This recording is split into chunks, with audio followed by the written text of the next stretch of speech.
press the bell icon on the YouTube app and never miss another update. हाय दोस्तों, संग्राम के महायोद्धा episode 6 में आप सबका बहुत बहुत स्वागत है। आज जिस टॉक के बारे में मैं बात करने वाला हूं, जिस योद्धा को मैं आपके सामने लेके आया हूं, ये मृत्यु के बाद वापस जीवित हो गया है। मतलब आप समझें, बहुत समय से गिरावट के बाद अब स्टॉक के अंदर वापस खरीदारी लौटी है। तो आइए देखते हैं ये स्टॉक कौन सा है और कहां खरीदना है, कहां स्टॉप लॉस रखने हैं। जरा एक बार इसको देखते हैं। तो देखिए, मैं आपको फटाफट स्टॉक का नाम बताता हूं। जैसा मैंने कहा पहले, ये ऑलरेडी मर चुका था, मतलब बहुत खराब कंडीशन में था, बहुत पिटे पिटाए कंडीशन में था। स्टॉक का नाम है करूर वैश्य बैंक।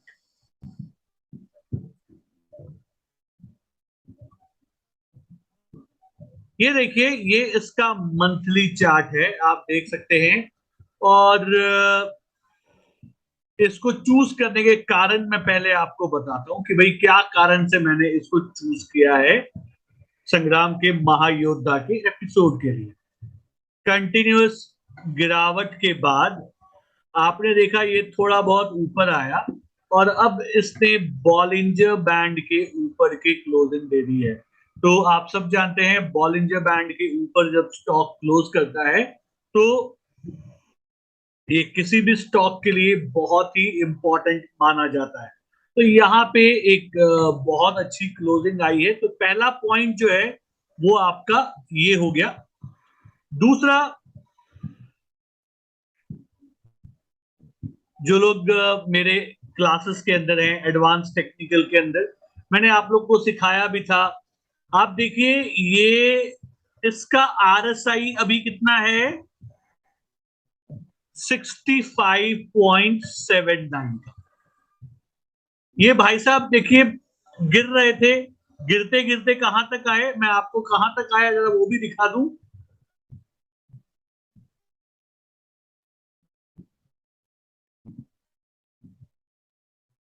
ये गिरते गिरते 24 आरएसआई तक आ गया था मंथली पे, और अब ये 65 पे चला गया है ना। तो मतलब आप समझ गए, पूरा का पूरा ट्रेंड जो है इसका बदल गया। अगर आप आरएसआई जानते हैं तो आरएसआई से ट्रेंड के बारे में भी पता चल जाता है। जिन लोग को नहीं पता है तो भैया सीख लेना। सीखने के लिए अगर कोई ना मिले तो मेरे से सीख लो। आप मेरे मोबाइल एप्लीकेशन में जाइए, बहुत सारे बेहतरीन कोर्सेज हैं, आप उसको ज्वाइन करें। बिगनर्स से लेके एक्सपीरियंस तक के लोगों के लिए मेरे पास कोर्सेज हैं, तो आप उसको ज्वाइन कर सकते हैं। एनीवेज, आते हैं वापस करूर वैश्य पे। तो ये आपको मंथली चार्ट पे देखिए बाई दिख रहा है, आरएसआई पे भी आपको एक बाई दिख रहा है, एमएसीडी के अंदर भी आप अभी बाई के अंदर चल रहे हैं। All well in monthly. Target इसके बहुत ऊपर के हो सकते हैं। टारगेट जो है, अभी ये देखिए, इसका जो प्रेजेंट प्राइस चल रहा है वो चल रहा है 73 का। मेरे को इसके टारगेट्स कैसे भी 110 120 रुपए तक के टारगेट मुझे यहां पे नजर आते हैं। अगर मैं ट्रेडिंग के पर्सपेक्टिव से बात करूं तो मुझे 110 120 तक के भी टारगेट यहां पे नजर आते हैं। हो सकता है हम इसके और भी ऊपर चले जाएं, है ना, लेकिन पहले इतना तो मुझे लगता है कि शायद ये कर ही लेगा। अब आइए जरा कुछ जरूरी बात कर लें। अब जो बेचारे यहीं से छोड़ के चले गए वो बेचारे थप्पड़ खाएंगे आगे जाके, और जो यहां से आगे की सुनेगा उसको आएगा एक्चुअल में। ना, अब मैं आपको जरा इसके वीकली चार्ट को दिखा। तो वीकली चार्ट को ध्यान से देखिए। देखा आपने? ये देखिए, ये सीधा ऐसे ऊपर जाया जा रहा है, सीधा ऐसे ऊपर जाया जा रहा है। कोई भी चीज सीधा ऊपर नहीं जा सकती, कोई भी चीज सीधा ऊपर नहीं जा सकती। स्टॉक को ऊपर जाने के लिए इस तरीके से होके जाना पड़ता है। आप समझ रहे हैं? स्टॉक सीधा इस तरीके से ऊपर नहीं जा सकता। तो यहां पे ये जो इस तरीके से ऊपर गया है, इसका नीचे आना थोड़ा तय है।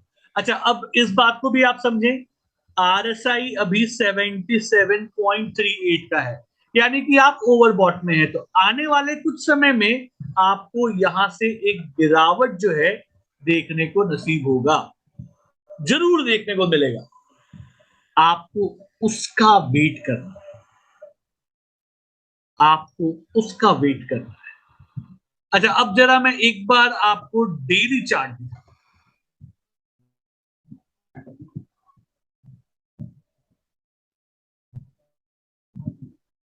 ये देखिए, ये डेली चार्ट है। डेली चार्ट में आरएसआई क्या है? डेली चार्ट में आरएसआई 71.58 है। यहां भी ओवरबॉट कंडीशन, एक बार इसमें गिरावट आ सकती है। और मेरा मानना यह है कि अगर स्टॉक का प्राइस इसके नीचे जाए तो आपको गिरावट देखने को मिलेगी। इसके नीचे नहीं गया तो आप धीरे धीरे ऊपर स्केल करते जाएंगे। माफ करें। तो अभी स्टॉक के अंदर एक छोटा सा करेक्शन मुझे देखने को मिल सकता है, और जैसा मैंने कहा कि मुझे उस करेक्शन का वेट करना चाहिए। तो अगर आपको करेक्शन देखने को मिलता है तो आप लोअर बॉलिंजर बैंड के करीब करीब खरीदने का सोचें। लोअर बॉलिंजर बैंड मेरे ख्याल से 60-61 रुपीज के करीब करीब अगर आप इसे खरीदें तो ज्यादा बेटर रहेगा।